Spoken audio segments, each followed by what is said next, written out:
Covid में जो पहले ऑक्सीजन के लिए मारामारी थी वो अभी नहीं है। हमारी स्थिति बहुत सुधर गई है, अभी हम स्टेबल हैं। ड्रग्स के लिए जो पहले दिक्कतें थी वो दिक्कतें अब नहीं हैं। Now we are stable. शहरी जो हिस्सा है, अर्बन सेक्टर, वो बिल्कुल कंट्रोल में है। 22-25% पॉजिटिविटी से हम 12-13 पर आ गए हैं। हमारा डेथ रेट जो था, जो सेकंड वेव की पीक थी, उसके मुकाबिल आज हम उससे 50% नीचे आ गए हैं।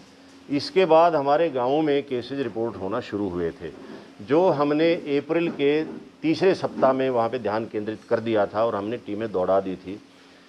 3 तरह की अलग अलग एजेंसीज़ से हमने मैपिंग करवा दी है और गाँवों के अंदर हमने कंटेनमेंट जोन्स बना दी हैं, जहाँ जहाँ बड़े गाँव में जहाँ इंस्टेंसेस ज़्यादा आए। अभी हम हॉटस्पॉट्स चिन्हित कर रहे हैं, जिसके लिए 2 पैमाने अपना रहे हैं हम। पॉजिटिव केसेस, नंबर ऑफ़ फैटेलिटीज़, इसके आधार पर हॉटस्पॉट बनेंगे। और हर गांव के अंदर अब एक फील्ड टीम और एक हेडक्वार्टर टीम, ये 2 टीम्स बैठेंगी ग्राउंड के ऊपर और टोटल 100% मैपिंग करके अब वहाँ पे सुविधाएं, जैसे ऑक्सीजन कंसंट्रेटर है, नेबुलाइज़र है, स्टीमर है, पल्स ऑक्सीमीटर है और दवाओं की किट, ये सारी चीज़ ग्राउंड पे रहेगी। कल भी हमने जो रूटीन में जो आपके 2155 या 2200 के आसपास जो होम आइसोलेटेड पेशेंट्स हैं, जिनको किट्स रूटीन में जा रही हैं, उसके अलावा जो डेली गाँव में रैट हम टेस्ट कर रहे हैं रैपिड एंटीजन का, उसकी पॉजिटिविटी के लिए हमने 2000 किट्स कल एसडीएम्स के मार्फत पंप इन कर दी हैं। और ये प्रक्रिया वन टाइम नहीं थी, ये सतत निरंतर अब जारी रहेगी। तो हमारा ध्यान अब रूरल सेक्टर पे फोकस, ध्यान पहले भी था, बट अभी चूँकि शहरी वातावरण काबू में है, कंट्रोल में है, अभी फोकस रूरल सेक्टर पे रहेगा। इसी कड़ी में यहाँ पे हमने व्हाट्सएप ग्रुप सभी सरपंचेस के साथ बना दिए हैं। हमने डिस्ट्रिक्ट एडमिनिस्ट्रेशन और सिविल सोसाइटी कोऑर्डिनेशन ग्रुप्स हमने बना लिए हैं।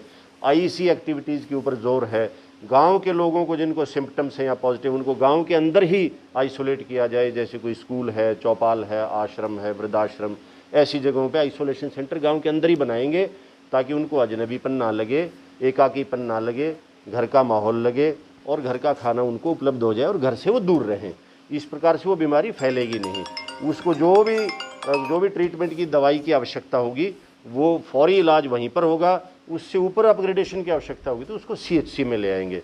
सीएचसी में हमारे बेड्स भी हैं, ऑक्सीजन भी हैं, एम्बुलेंसेज भी हैं, डॉक्टर्स भी हैं।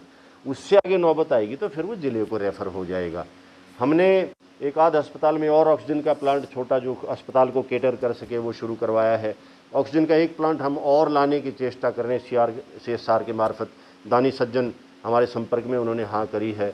आपकी बहुत सी संस्थाओं ने 40-50 के करीब ऑक्सीजन कंसंट्रेटर ऑलरेडी वो दे दिए हैं शहर को, अलग अलग संस्थाओं के मार्फत, अलग अलग जगहों में, अलग अलग कोविड केयर सेंटर्स में। जैसे आपकी जन सेवा संस्थान में काफ़ी सारे आ गए हैं और सेंटर्स में रखे हुए, आपके सिविल हॉस्पिटल में आ गए हैं। हाँ, तो इस प्रकार से ये चीज़ें अब निरंतर आती जा रही हैं। तो ऑक्सीजन की अभी NHAI के मार्फत ऑक्सीजन का एक प्लांट लगाने की तैयारी है। सेंट्रल गवर्नमेंट की एक स्कीम है जो 260-65 ज़िलों में देश में लगाएंगे। उसका प्लेटफॉर्म हमारा सिविल हॉस्पिटल में बन गया है, उस पर काम चल रहा था। तो इस दिशा में सारे प्रयास जारी हैं।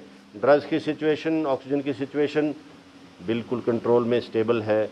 हमारी जो आंकड़े हैं स्टेबल है, कंट्रोल में है। रूरल सेक्टर पे हमने ध्यान दे दिया, उसको अब हम फैलने नहीं देंगे। और जो भी वैल्यू एडिशन हो सकता है वो वैल्यू एडिशन अभी हम कर रहे हैं। CSR के लिए हमने टीम बना दी, दौड़ रही हैं। और अगली बार जब हम मिलेंगे 2-4 दिन में, तो आपको और कुछ पॉजिटिव और अच्छी कंक्रीट चीज़ें बताएंगे। उनके लिए संदेश ये है कि वो ऐसी चीज़ से बाज आएँ। सबसे पहली बात तो इसलिए कि इंसानियत का ये तकाजा नहीं है। ऐसी महामारी में जो इस लेवल पे आता है वो अपराधी नहीं, पापी है। परंतु यदि कोई भी वेरीफाइबल कंप्लेंट अधिकृत तरीके से हमारे पास आ गई और वो वेरीफाई हो गई, तो बड़ी सख्त कार्रवाई की जाएगी। उस कार्रवाई के अंदर कई तरह के निलंबन हैं, कई तरह के सस्पेंशंस हैं। क्रिमिनल उसके अंदर इन्वॉल्वमेंट ज़रा भी मिल गई हमको, कोई भी स्कोप कहीं भी, FIR होगी और सज़ा होगी और कड़ी कार्रवाई होगी, ये मैं वादा करता हूँ। Day 1 यदि आपने लक्षण को पकड़ के ट्रीटमेंट शुरू कर दिया, आप इस बीमारी पे काबू पा लेते हैं। डरने से, पैनिक से, डिप्रेशन से, एंग्जाइटी से कोई भी चीज़ 4 गुना बढ़ती है, बीमारी भी बढ़ती है। भयाक्रांत होने की आवश्यकता नहीं है।